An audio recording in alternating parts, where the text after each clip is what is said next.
नमस्कार, पांचवी पंचायत में आपका स्वागत है। मैं हूं प्रखर श्रीवास्तव और आज बजट सत्र के दूसरे चरण का पहला दिन था। पहले चरण में कांग्रेस के नेतृत्व में विपक्ष लोकसभा अध्यक्ष के खिलाफ अविश्वास प्रस्ताव लाया था, जिसे स्वीकार भी कर लिया गया और यह तय हुआ था कि दूसरे चरण के पहले दिन यानी आज 9 मार्च को इस पर चर्चा होगी।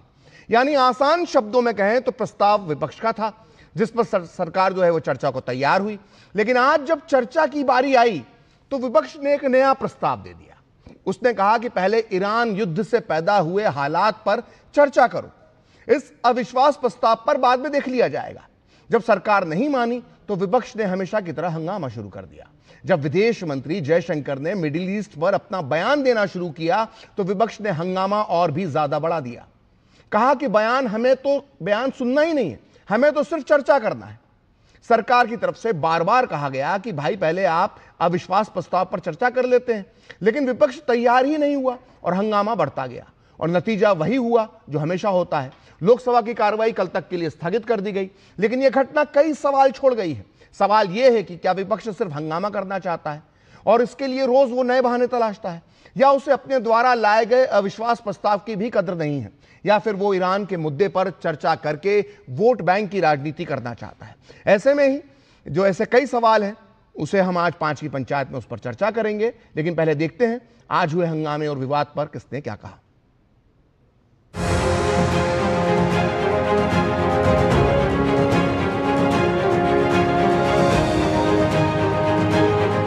एक तरफ आप कहते हैं बोलने नहीं दे, मैं आपको बोलने के लिए आमंत्रित कर रहा हूं। या तो आप कहिए कि हमको नहीं बोलना है। रूल 176 के तहत emerging challenges for India's energy security के विषय पर मैं शॉर्ट ड्यूरेशन डिस्कशन की अनुमति के लिए अनुरोध करना चाहता हूं। मैं जस्टिफाई कर रहा हूं 176 की क्या जरूरत है, और ये जरूरत इसलिए है, वो पॉइंट्स मैं आपके सामने रख रहा हूं। इनका कोई इंटरेस्ट देश में नहीं है, इनका कोई इंटरेस्ट भारत के लोगों के विकास में नहीं है, इनका कोई इंटरेस्ट विकसित भारत में नहीं है, इनका कोई इंटरेस्ट आत्मनिर्भर भारत में नहीं है, इनका कोई इंटरेस्ट देश आगे बढ़े इसमें नहीं है। इनका इंटरेस्ट राजनीति करके अपनी ओछी राजनीति को आगे बढ़ाने का है, जो मोदी जी के नेतृत्व में कभी संभव नहीं होगा। वहीं बैठे रहोगे और घटते चले जाओगे, ये ध्यान में रखें। आप भारत की जनता की आवाज को दबाना चाहते हैं। आप ट्रंप के डर के मारे आप संसद में सवाल भी नहीं पूछने दे रहे। आप लोग ने नो कॉन्फिडेंस का रेजोल्यूशन दिया और जब हम लोग तैयार हैं चर्चा करने के लिए, दूसरा मोशन लेके आने का क्या मतलब है? ये क्या चाहते हैं आप लोग? क्या एक परिवार, एक आदमी पूरा देश का महाराजा है क्या? अनावश्यक जो प्रस्ताव लाया है उस पर चर्चा करने के लिए हम लोग पूरा तैयार है। आप हिम्मत है तो अभी शुरू करो। बिल्कुल अमानवीय दृष्टि से जो अपार ताकत है या हथियार है अमेरिका के, उसका दुरुपयोग करके नरसंहार भी किया जा रहा है। तो इस पर चुप नहीं रहना चाहिए। इतनी नपुंसक विपक्ष आज केवल इसलिए चर्चा नहीं करना चाहते पार्लियामेंट में कि उनको पता है कि उनकी पूरी धुलाई हो जानी है, क्योंकि लीडर ऑफ प्रोपगंडा का जितना प्रोपगंडा है वो सब जो है बाहर आ जाना है।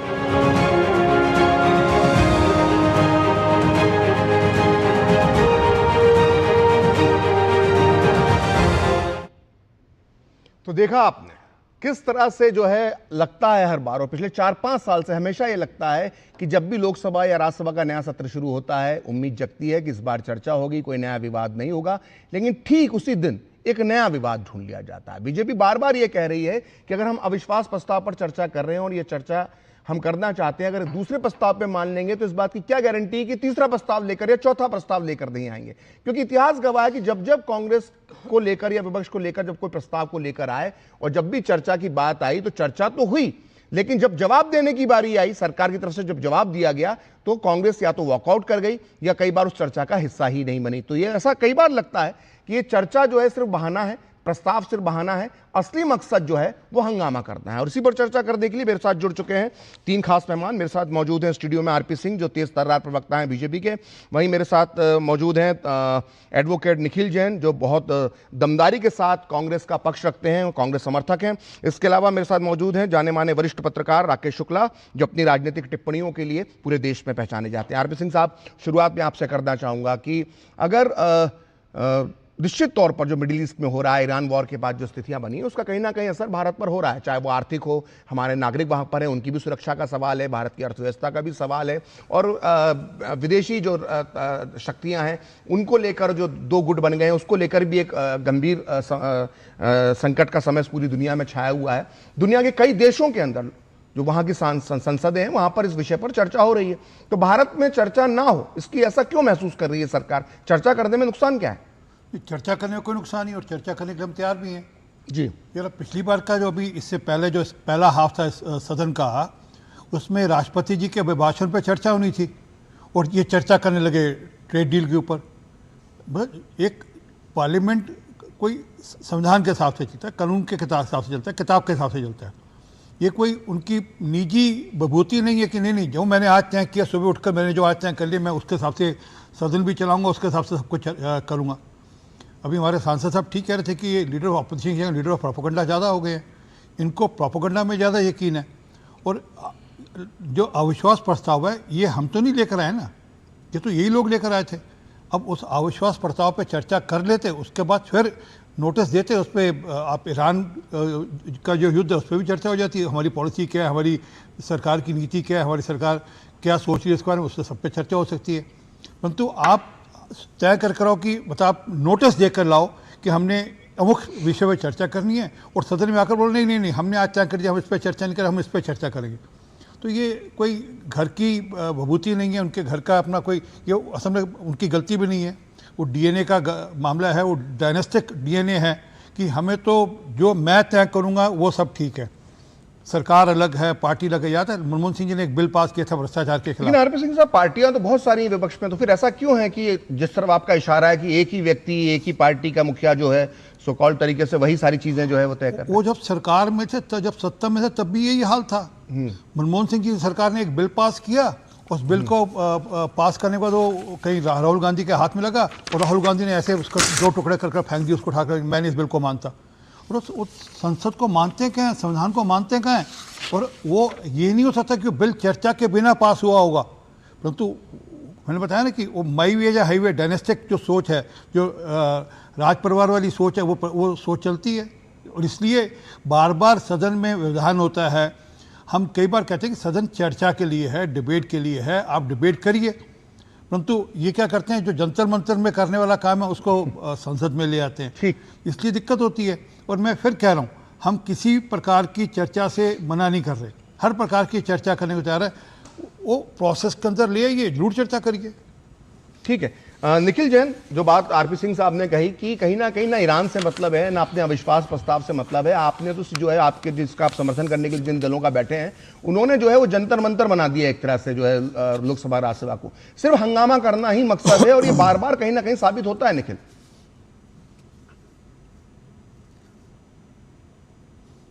के मुद्दों, कारोबारियों के मुद्दों को उठाने की बात हंगामा लगता है, तो फिर उसमें देश का विपक्ष या देश की जनता कुछ नहीं कर सकती। विपक्ष चाहे राहुल गांधी हो, कांग्रेस पार्टी हो, या कोई भी और पार्टी के नेता हो, अखिलेश जी हो, कोई भी हो, सारे के सारे बहुत महत्वपूर्ण मुद्दे उठा रहे हैं कि भारत की क्या स्टैंड है ईरान, इजरायल और अमेरिका के बीच चल रहे इस युद्ध में। भारत की तेल की सप्लाई कहां से आने वाली है, हमारी रणनीतिक स्वायत्तता का क्या हुआ, हमारी संप्रभुता पे जो डोनाल्ड ट्रंप और यूएस की एडमिनिस्ट्रेशन सवाल उठा रहे हैं उसका क्या हुआ।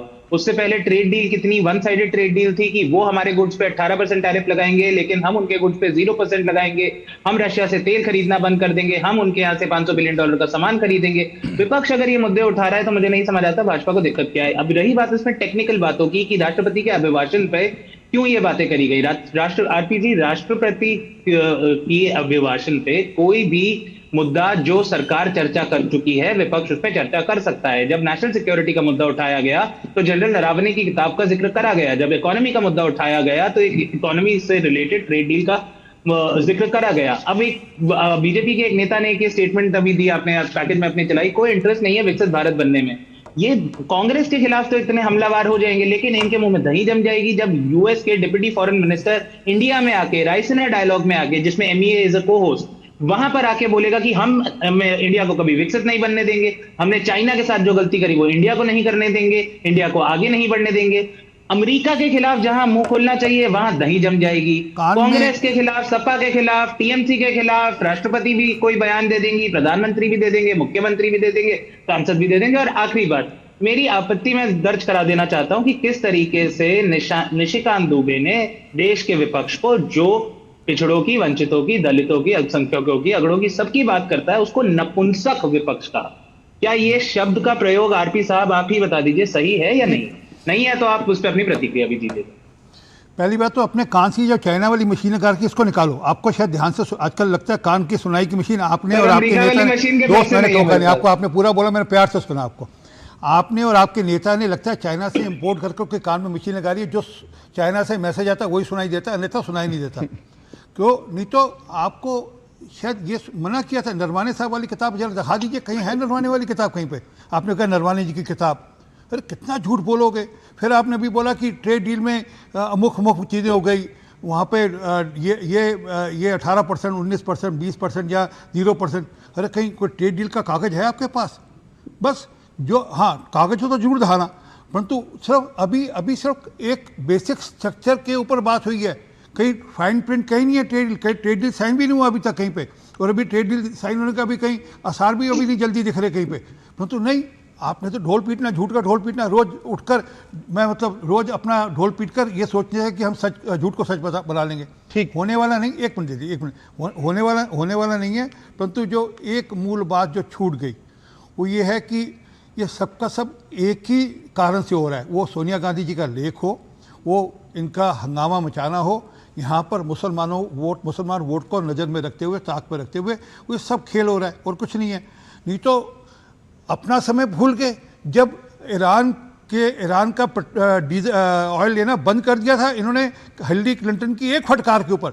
हिलरी क्लिंटन ने फटकार लगाई, मनमोहन सिंह जी खबरदार, जो ऑयल लिया 11% एकदम कम कर दिया। फिर इजराइल ने कहा भैया हमको ईरान पर नज़र रखनी है, एक सैटेलाइट लॉन्च करो। फिर सैटेलाइट लॉन्च किया एक यहाँ से जो कि ईरान पर नज़र रखता है। अपना समय भूल गए हैं सबका सब। देखिए निखिल जी, समस्या ये है कि आपने जो आरपी सिंह साहब को फुल टॉस दे दी। सवाल मेरा अलग था, आपने उसकी खिचड़ी बना दी, और खिचड़ी में जितने अवयव मिलते हैं, जितने पदार्थ मिलते हैं, उससे कई गुना ज्यादा पदार्थ आपने मिला दिए। मेरा सवाल सिंपल था, ये अविश्वास प्रस्ताव लोकसभा अध्यक्ष के खिलाफ कांग्रेस ही लेकर आई थी ना, विपक्षी लेकर आए थे, और वो इसलिए उसकी शुरुआत विवाद की इसलिए हुई थी कि जो जनरल नरवणे की किताब, जो कथित किताब है, उसका एक अंश जो है राहुल गांधी को पढ़ने नहीं दिया गया था, वहीं से विवाद हुआ। उसी विवाद की वजह से अविश्वास प्रस्ताव आया। अब जब अविश्वास प्रस्ताव आ गया, जिस पर कांग्रेस पार्टी दमदारी से, विपक्ष के बाकी नेता दमदारी से बात रख सकते थे कि उनके साथ भाई सदन के अंदर पक्षपात होता है, उन्हें बोलने नहीं दिया जाता, वो तमाम तरह की जो अपनी मन की जो बातें हैं वो कह सकते थे। उस मौके को छोड़कर अचानक अब ईरान की याद आ गई, अब मिडिल ईस्ट आने लगा। तो ये जो गोल बदलने की आदत है ना, देखिए आपको होगा, कभी किसी नेहरू जी के जमाने में होता होगा कि लोग समझते नहीं होंगे, जियो पॉलिटिकल सिचुएशन समझते नहीं होंगे। आज का जो व्यक्ति है ना, भारत का जो यंग जनरेशन है, या यंग जनरेशन भी नहीं है, समस्त नागरिक, तमाम तरह के लोग, गांव के लोग भी जानते हैं कि जियो पॉलिटिकल सिचुएशन है, उसमें क्या हो रहा है। आप एक विषय को छोड़ के दूसरे विषय पर जब जाते हैं ना, तब इसलिए आपकी मंशा पर सवाल उठता है। प्रखर जी, ये जो आपने बोला कि अविश्वास प्रस्ताव पे क्यों नहीं बात हो रही और इस पे क्यों बात हो रही है, ये बिल्कुल वैसा ही है कि अगर मुझे खांसी हो रही है, मुझे वायरल फीवर है, मैं डॉक्टर के पास गया, डॉक्टर ने कहा एक बार टेस्ट करा लेते हैं। टेस्ट कराने के बाद मुझे टीबी निकल के आता है। अब मैं डॉक्टर साहब को बोलूं डॉक्टर साहब टीबी का इलाज कर दीजिए प्लीज, डॉक्टर साहब बोले नहीं नहीं, तुम तो खांसी का इलाज करवाने आए थे, तुम तो वायरल फीवर का कराने आए थे, क्रोसिन खाओ जाके, टीबी का इलाज तो बाद में होगा। देखिए, विपक्ष को बोलने नहीं देते लोकसभा के अध्यक्ष जो स्पीकर साहब हैं, ये सबको पता है। आरपी साहब को भी उतना ही पता है जितना मुझे बोलना नहीं चाह रहे, अब तो वो बोलने दे रहे हैं ना। क्या बोलिए, बताइए क्या क्या अन्याय हुआ है आपके साथ। प्रखर जी, अब आप जिस बीमारी की बात बड़ी समस्या है, नहीं देखिए, ईरान इजराइल का वॉर चल रहा है। आपने मेरी बात पे जवाब दिया, मेरी बात का जवाब दिया ना, मेरी बात भी सुनिए। आपने जो बीमारी लेकर आए हैं नहीं कि भैया पहले हमको टीबी थी, अब जो है हमको फला बीमारी हो गई, अब हृदय रोग हो गया। नहीं, वायरल था, टीबी निकला। चलिए, पहले चलिए वायरल था, वायरल की आपने शिकायत करी, अब आप टीबी की लेकर आ गए। दरअसल ये टीबी की रिपोर्ट जो है ना आपकी, एक तो आपने किसी है ना फर्जी कहीं जगह से चेक करवा ली है, जिसको आप टीबी नामक बीमारी समझ रहे हैं। असल में जो समस्या है, अगर पूरी दुनिया में युद्ध छिड़ा हुआ है मिडिल ईस्ट में, उसका जो असर हो रहा है, तो उसको लेकर जयशंकर जी ने एक बयान दिया। उस बयान में सारी शंकाओं का समाधान किया। और आप भी पढ़े लिखे व्यक्ति हैं, आप भी जानते होंगे भारत के पास कितना ऑयल रिजर्व है, आप भी जानते होंगे हम कितने दिन तक सस्टेन कर सकते हैं, आप भी जानते होंगे कि हमने जब हम एक समय दुनिया के आज से जब आप लोगों की सरकार होती थी तब सिर्फ 27 देशों से हम पेट्रोल खरीदते थे, डीजल खरीदते थे, तेल खरीदते थे। आज हम 40 देशों से खरीद रहे हैं। होमरूज से हमारा 60% तेल आता था भारत में, अब हमने उसकी निर्भरता कम करके 40% पर लेकर आ गए। तो ये तैयारियां पहले से चल रही थी। आपको जो बीमारी आपको है ही नहीं, उस बीमारी को लेकर आप पहुंच जाएंगे तो कैसे चलेगा। खैर, बहुत देर से हमारे वरिष्ठ साथी राकेश शुक्ला जी इन सब बातों को सुन रहे हैं। राकेश जी, ये क्या नजर आता है? आप जब पूरी बात सुनते हैं, आपने निखिल की बात सुनी और तमाम कांग्रेस के नेताओं के बयान भी सुने, आज दिन भर आपने देखा, ये क्या तरीका है कि अचानक जो ईरान का मुद्दा आ गया? इसके पीछे क्या आरपी सिंह साहब कह रहे हैं कि कहीं ना कहीं वोट बैंक की राजनीति है, सोनिया गांधी के भाषण से वो जोड़ रहे हैं, और हमने प्रियंका गांधी के बयान भी देखे हैं उस पूरे मिडिल ईस्ट को लेकर किस तरह से आते रहते हैं।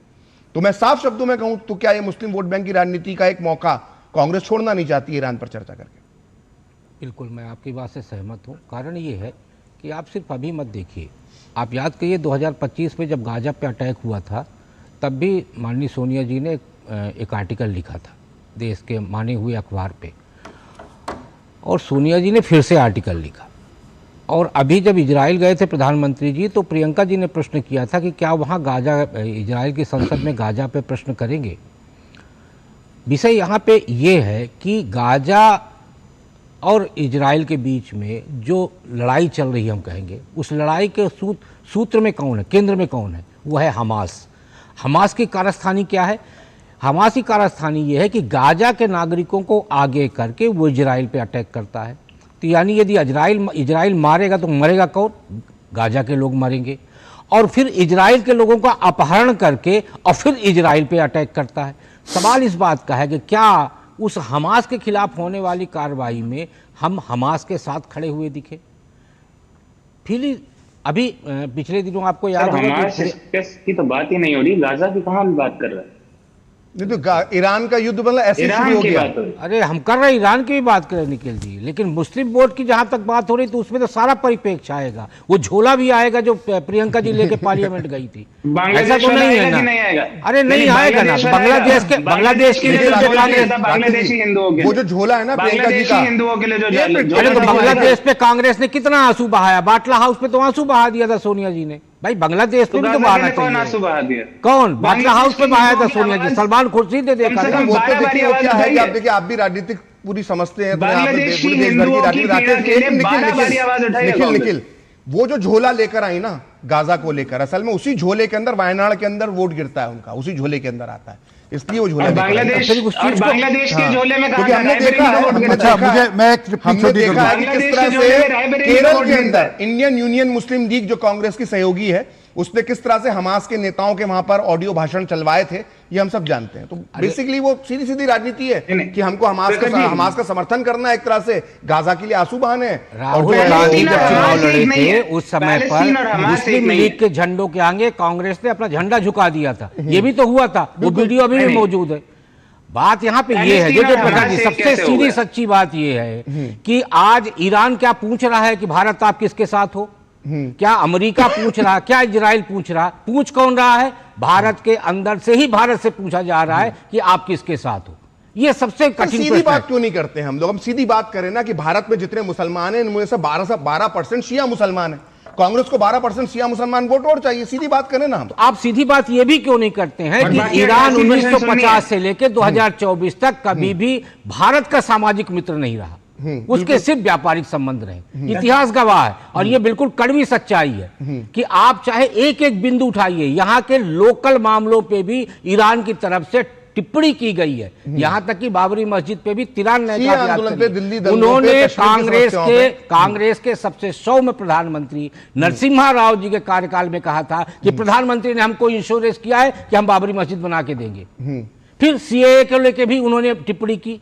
और ये जब ये काल है ना, देखिए मुझे वो 1965 और 71 का एग्जाम्पल मत दीजिएगा, बहुत घिसा पिटा हो गया, वो राह शाह पहलवी था, हम उसको मानते हैं। लेकिन खमनेई के शासनकाल में और खुमैनी के शासनकाल में जब से इस्लामी रिजीम वहां पर आया है, 79 के बाद तब से कई ऐसे मौके आए हैं जहां हमारे अंदरूनी मामलों में ईरान ने दखल दिया है। तो क्या जानबूझकर कांग्रेस बार बार जो है ईरान के मुद्दे पर चर्चा करके जो है वो कहीं ना कहीं जो है वो ध्यान जो है अपने वोट बैंक पर लाना चाहती है? क्योंकि कहीं ना कहीं समझ में आ रहा है आखिर ऐसी क्या जरूरत पड़ी है अचानक ईरान पर ही चर्चा करना। अच्छा, एक बैग की बात करें तो मैं एक बैग के बारे में बता दूं, जवाब दे दूं? अरे एक मिनट बैग की, आपने बैग की कही ना कि फिलिस्तीन का और बांग्लादेश का, मैंने भिजवाया था जी, हमारी सांसद साहबा के हाथों थे। 1984 का बैग भी दिया था, उन्होंने मुंह पे मारा था। हिम्मत करती है ना, कहते मेरे बाप से गलती हुई थी 1984 में, वो बैग दिया था।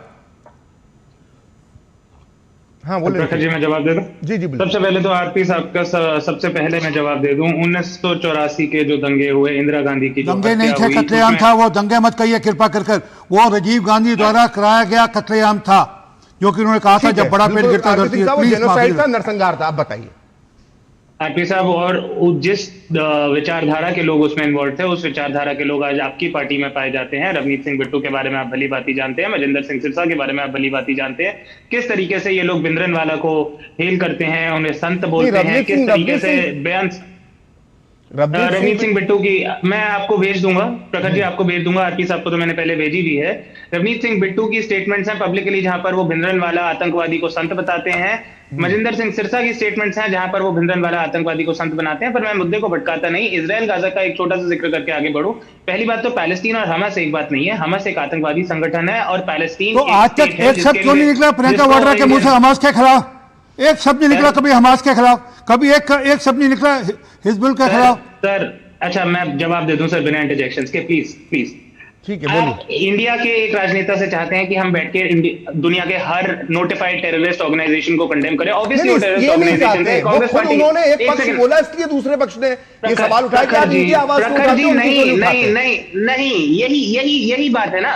भाजपा पैलेस्टीन को हमास को कंफ्लिक्ट करती है। अगर गजा की बात नहीं करती तो कोई आदमी से ये सवाल नहीं उठाता कि भाई आप हमास की बात क्यों नहीं कर रहे? नहीं, एक सेकंड। अगर कोई भारत की बात करना चाहता है, कश्मीर की बात करना चाहता है, आप आके बोले नहीं भारत में कोई भी जो आतंकवादी संगठन चलता है, कोई इंसर्जेंट ग्रुप है, माओइस्ट है, आपने उनकी बात क्यों नहीं करी? अरे भाई साहब, माओइस्ट और भारत का देश और भारत के लोग तीन अलग लोग हैं। माओइस्ट एक धड़ा है, पागल है, आतंकवादी है, ठीक है। इसी तरीके से हमास आतंकवादी संगठन है। बात एडवोकेट निखिल जैन बात अच्छी नहीं है।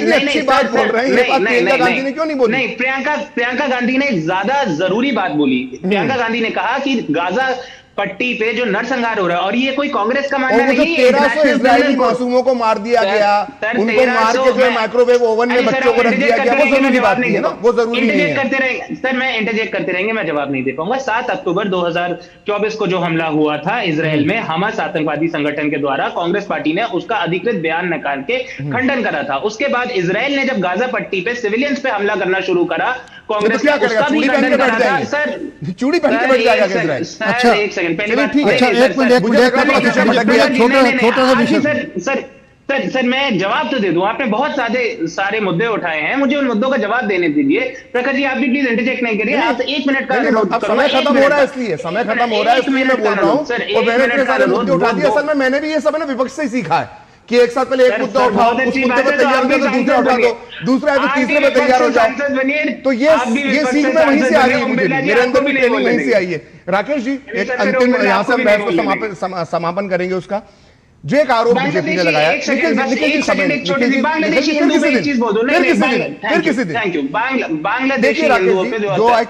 ने आरोप लगाया, उसने कहा है कि भारत के इतिहास का सबसे गैर जिम्मेदाराना विपक्ष जो है वो इस वक्त मौजूद है। क्या आप इससे सहमत है?